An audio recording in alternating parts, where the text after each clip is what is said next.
Hi, it's good to see you. I'm Ann Kenny. I'm a physician specializing in aging and specializing in dementia, and I'm the founder of Together in Dementia. Together in Dementia provides a path and coaching to families who are affected by dementia to find confidence in their care, calm, and most importantly, connection with their family member, with their community, and with themselves. Today, we're going to talk about travel and dementia, two of my favorite things. It's important to be traveling if you love it, and it gives you an opportunity to visit with family members in other places, to see a new environment, and to explore and see new things. If that's something that's often on your bucket list, then you should try to keep traveling when you have dementia, or if you're supporting someone who's living with dementia. I am talking about this today because I got a question from a reader who asked, what are some of the pitfalls I should watch out for? I think that's a great question. They are not saying, I don't want to travel. They're saying, we want to travel together. We want to continue to do things that we love doing. But what should we watch out for? So they're doing just the right thing. They're planning ahead. In answering this question, I'm going to make some assumptions. The person living with dementia, I'm assuming, either has mild cognitive impairment or early stages of dementia. What does that mean? It means with mild cognitive dementia and early impairment, there's probably cognitive abilities, things like they're starting to experience problems with memory, maybe some word finding troubles, maybe a little difficulty navigating their environment. But what we know at this point is that people usually have some difficulty with their executive function, which is the part of their thinking that helps with planning, organizing, and decision making. So it's important to remember that this is what's going to be affected when you're traveling. So the person living with dementia may historically have been a wonderful traveler, do a beautiful job of putting everything together, but that might be what's starting to slip as they're living with their dementia. So knowing this, it helps you plan for the trip. It helps you decide who's going to be the major decision maker, and having an open discussion about that is helpful. Saying it, much like needing glasses, if you were starting to travel and your vision was impaired, you would lean on someone else to help you with some of the visual aspects. Well, if some of your difficulties are going to be in planning and organizing, you're going to lean on somebody to help you with those aspects. So first, plan ahead. The question was about going overseas, and I thought, I would begin with a shorter trip. As kind of a test drive somewhere nearby to see how things went, to see how you travel together, to see what anxieties might come up for both of you in this traveling. I think it's very important to know how the change in environment, the change in the cognitive changes that have been coming on affect you during this travel. And if you're the person supporting the individual with dementia, what anxieties come up in you? Where do you find yourself being the most helpful? Where do you find yourself being the most stressed out? And can you work some of that out on a shorter trip? That's what I would do first, because easier to bag a short trip than to get all the way back home on an airplane from far, far away. I would actually do a short day trip, a car ride away, just to test out some of that. What's it like to be in a hotel? What's it like to just be in a new environment? Second, I would make things easy. That means if you're going to take a flight, make it a direct flight. The fewer changes you have to do, the better off you are. I would check in early and use a mobile app to have things like my ticket and everything organized. I would have my itinerary somewhere easy. I would have a backup plan, of course, in my suitcase or my carry-on bag, but I would definitely have all of that done before I got there. Be easy. If you can afford it and you don't have anything in your background check that might bother you, I would get TSA pre-check for domestic travel. It's It's easy on the website. The website is, I'm not sure. I will put that on the link below. But if you do a TSA pre-check, you don't have to, you're getting through security would be much easier. If you're flying internationally, you might want to do global entry. Very similar, same Homeland Security website, a little bit more money, not much more, very little more money, and you have an easier time getting in and out of the airport security. This one might shock you, but I would consider a wheelchair use in the airport to get to and from security and your gates. Why?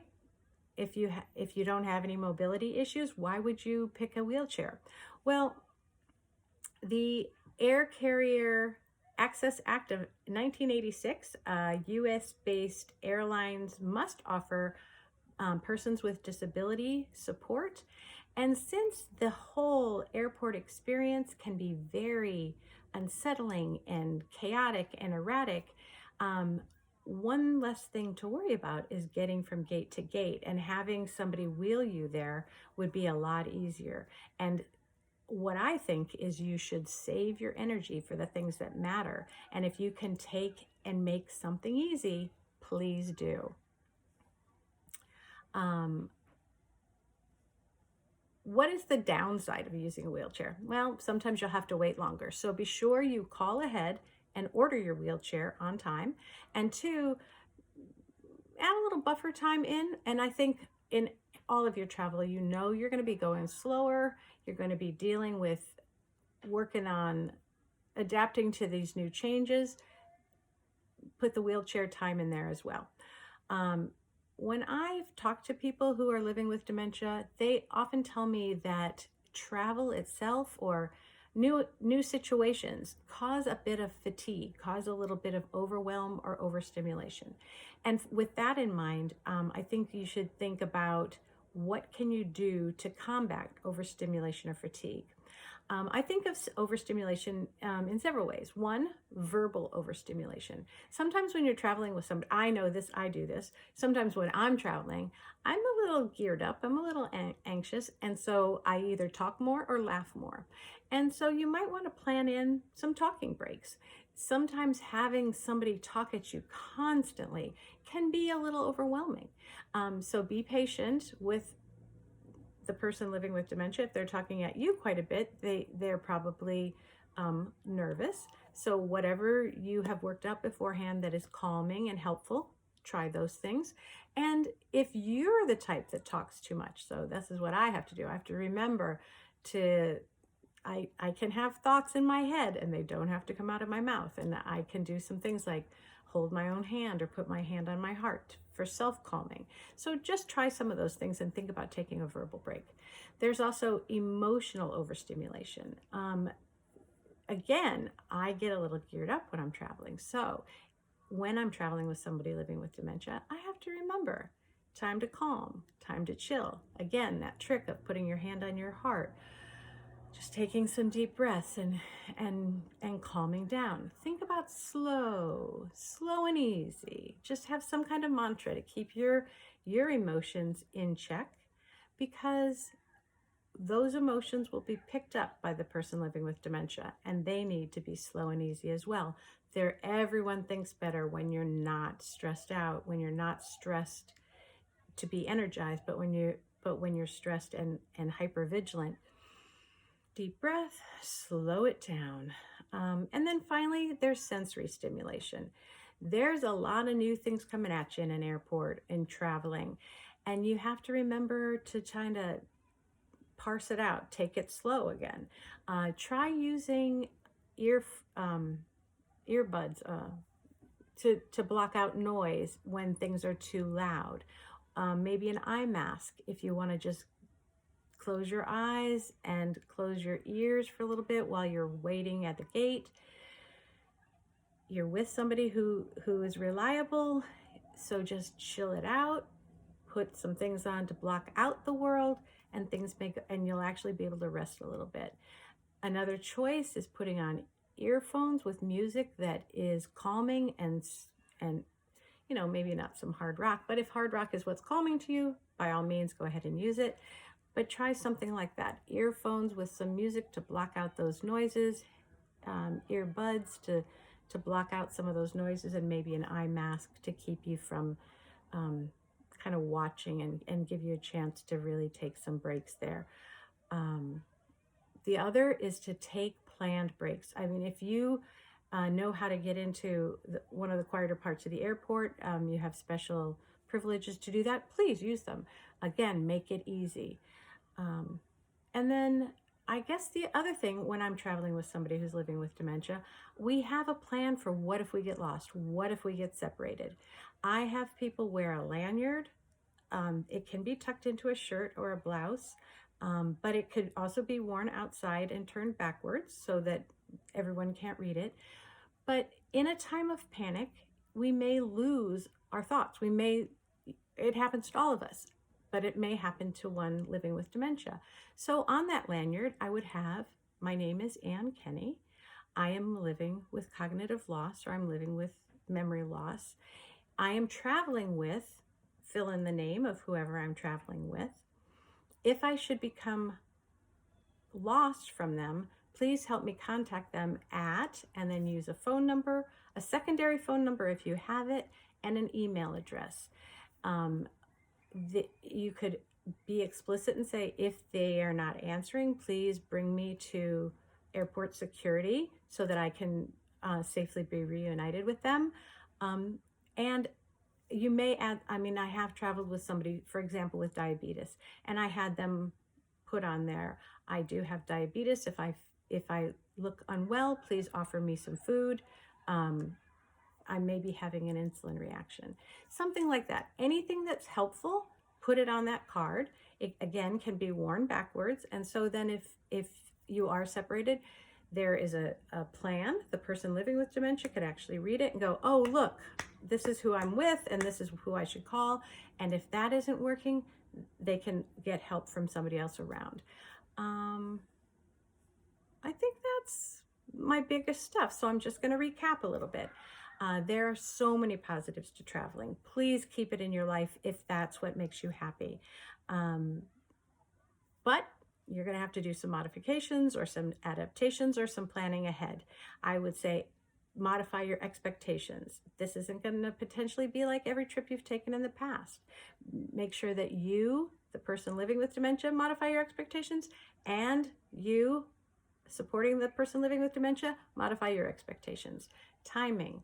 Things are going to be slower. You're not going to get as much done. You're not going to do it as quickly as you did it. Bank in that extra buffer time. 3, planning. Think about every place you're going to be. What can you do to make it easy? Be creative. Talk to several people. Have fun. Figure out what would make it easier. 4, balance your activities. People laugh at me because I tend to try to do too much on a vacation, and so I need a vacation when I come back from vacation. I'm learning, though. The older I get, the more I'm just me. I'm starting to think, okay, what one big thing can I do in a day? And then everything else needs to be something quieter or restful. I think that's a great strategy when living with dementia. You may need naps to rest your brain, to get over some of this stimulation. Take some time. The other is, if the big thing is happening, try to do it at the quietest time of day, when there's the least amount of crowds, when you're at your peak. You know your own biorhythm. Are you best in the morning? Are you best after a nap? Are you best in the evening? Pick what time you're best and do your big thing then. And finally, listen to the verbal and the nonverbal cues about what is overdoing it, what is fatigue. If you start seeing that your thinking isn't as clear, if you're more irritable, and this is for everybody traveling, start paying a little closer attention to what's happening in yourself, in your body, in your brain, in your functioning, and be adaptable. If your plans were to do something and that doesn't look like it's going to happen that day, who knows what adventure awaits you when you modify it to something less or different, and not less at all, just different. So those are my suggestions for traveling. I guess I just have one more thing to say. Bon voyage. Thank you for talking to me today and being with me on this broadcast. Again, you can find me at togetherindementia.com. I will post that below. I would love it if you liked this post. It would help me.